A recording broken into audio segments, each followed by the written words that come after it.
بسم اللہ الرحمن الرحیم۔ السلام علیکم۔ حضرت انس رضی اللہ تعالی عنہ سے روایت ہے کہ ہم نے ایک دفعہ نبی کریم صلی اللہ علیہ وسلم کو دیکھا کہ آپ مسکرا رہے ہیں، تو حضرت عمر رضی اللہ تعالی عنہ نے پوچھا، یا رسول اللہ صلی اللہ علیہ وسلم، کون سی چیز مسکراہٹ کا سبب ہوئی؟ آپ صلی اللہ علیہ وسلم نے فرمایا، میرے دو امتی اللہ تعالیٰ کے سامنے گھٹنے ٹیک کر کھڑے ہو گئے۔ ایک کہتا ہے کہ یا اللہ، اس نے مجھ پر ظلم کیا ہے، میں بدلہ چاہتا ہوں۔ اللہ تبارک و تعالیٰ اس ظالم سے فرماتا ہے، اپنے ظلم کا بدلہ ادا کرو۔ ظالم جواب دیتا ہے، یا رب، اب میری کوئی نیکی باقی نہیں رہی کہ ظلم کے بدلے اسے دے دوں۔ تو مظلوم کہتا ہے کہ اے اللہ، میرے گناہوں کا بوجھ اس پر لاد دے۔ یہ کہتے ہوئے نبی کریم صلی اللہ علیہ وسلم آبدیدہ ہو گئے اور فرمانے لگے، وہ بڑا ہی سخت دن ہوگا، لوگ اس بات کی حاجت مند ہوں گے کہ اپنے گناہوں کا بوجھ کسی اور کے سر ڈال دیں۔ اب اللہ تعالیٰ طالب انتقام سے فرمائے گا، نظر اٹھا کر جنت کی طرف دیکھ۔ وہ سر اٹھائے گا، جنت کی طرف دیکھے گا، عرض کرے گا، یا رب، اس میں تو چاندی اور سونے کے محل ہیں اور موتیوں کے بنے ہوئے ہیں۔ یا رب، کیا یہ کسی نبی، کسی صدیق اور شہید کے ہیں؟ اللہ تعالیٰ فرمائے گا، جو اس کی قیمت ادا کرتا ہے اس کو دے دیے جاتے ہیں۔ وہ کہے گا، یا رب، بھلا اس کی قیمت کون ادا کر سکتا ہے؟ اللہ تعالیٰ فرمائے گا، تو اس کی قیمت ادا کر سکتا ہے۔ اب وہ عرض کرے گا، یا رب، کس طرح؟ اللہ تعالیٰ ارشاد فرمائے گا، اس طرح کہ تو اپنے بھائی کو معاف کر دے۔ وہ کہے گا، یا رب، میں نے معاف کیا۔ اللہ پاک فرمائے گا، اب تم دونوں ایک دوسرے کا ہاتھ تھامے جنت میں داخل ہو جاؤ۔ اس کے بعد آپ صلی اللہ علیہ وسلم نے فرمایا، اللہ تعالیٰ سے ڈرو، آپس میں صلح قائم رکھو، کیونکہ قیامت کے روز اللہ تعالیٰ بھی مومنین کے درمیان میں صلح کروانے والا ہے۔ حضرت ابو دردہ رضی اللہ تعالی عنہ سے روایت ہے، رسول اللہ صلی اللہ علیہ وسلم نے فرمایا، کیا میں تمہیں روزے، نماز اور صدقے سے بڑھ کر افضل درجات کے اعمال نہ بتاؤں؟ صحابہ کرام رضوان اللہ علیہم اجمعین نے کہا، کیوں نہیں اے اللہ کے رسول صلی اللہ علیہ وسلم؟ آپ صلی اللہ علیہ وسلم نے فرمایا، آپس کے میل جول اور روابط کو بہتر بنانا، اور اس کے برعکس آپس کے میل جول اور روابط میں پھوٹ ڈالنا دین کو مونڈ دینے والی خصلت ہے۔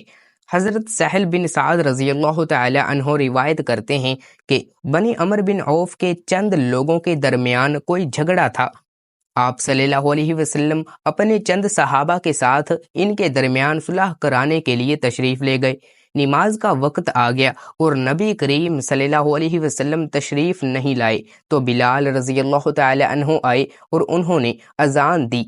پھر بھی نبی کریم صلی اللہ علیہ وسلم تشریف نہیں لائے، تو حضرت بلال رضی اللہ تعالی عنہ حضرت ابو بکر صدیق رضی اللہ تعالی عنہ کے پاس پہنچے اور کہا کہ نبی کریم صلی اللہ علیہ وسلم رک گئے ہیں اور نماز کا وقت آ گیا ہے، کہ آپ نماز پڑھائیں گے؟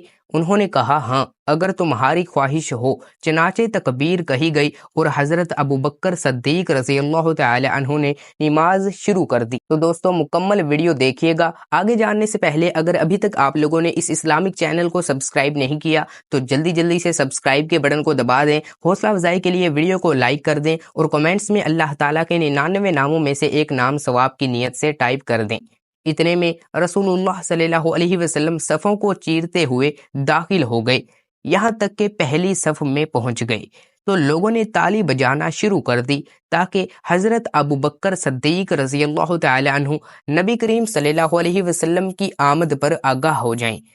لیکن حضرت ابو بکر صدیق رضی اللہ تعالی عنہ نماز میں کسی طرف توجہ نہیں دیتے تھے۔ جب لوگوں نے متواتر ہاتھ پر ہاتھ مارنا شروع کیا تو صدیق اکبر رضی اللہ تعالی عنہ متوجہ ہوئے اور نگاہ پھیری تو رسول اللہ صلی اللہ علیہ وسلم کو اپنے پیچھے دیکھا۔ آپ صلی اللہ علیہ وسلم نے ہاتھ سے ان کی طرف اشارہ کیا اور حکم دیا کہ نماز پڑھائیں جس طرح پڑھا رہے ہیں۔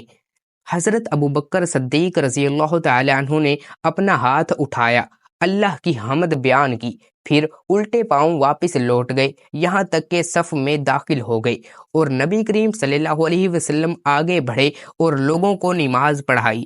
جب فارغ ہوئے تو فرمایا، اے لوگو، جب تم کو نماز میں کوئی بات پیش آ جاتی ہے تو تالی بجانا شروع کر دیتے ہو، حالانکہ تالی بجانا عورتوں کے لیے ہے۔ نماز میں اگر کوئی بات پیش آ جائے تو سبحان اللہ کہنا چاہیے، اس لیے کہ جو شخص اس کو سنے گا وہ متوجہ ہو جائے گا۔ اور اے ابو بکر رضی اللہ تعالی عنہ، تمہیں کس بات نے اس سے روکا کہ لوگوں کو پڑھاؤ جبکہ میں نے اشارہ کر دیا تھا؟ حضرت ابو بکر صدیق رضی اللہ تعالی عنہ نے عرض کیا کہ ابن ابی قحافہ رضی اللہ تعالی عنہ کو یہ حق نہیں پہنچتا ہے کہ وہ نبی کریم صلی اللہ علیہ وسلم کی موجودگی میں نماز پڑھائی۔ سیدہ عمرہ بن عبد الرحمن سیدہ عائشہ رضی اللہ تعالی عنہ کا قول نقل کرتے ہیں کہ رسول اللہ صلی اللہ علیہ وسلم نے دو جھگڑنے والوں کی آوازیں دروازے پر سنی جو بلند ہو رہی تھیں۔ ان میں سے ایک دوسرے سے کہہ رہا تھا کہ مہربانی کر کے کچھ قرض معاف کر دے، اور دوسرا کہہ رہا تھا کہ واللہ میں نہیں کروں گا۔ رسول اللہ صلی اللہ علیہ وسلم ان دونوں کے پاس تشریف لے آئے اور فرمایا، کہاں ہے وہ شخص جو اللہ کی قسم کھا کر کہہ رہا تھا کہ میں نیکی نہیں کروں گا؟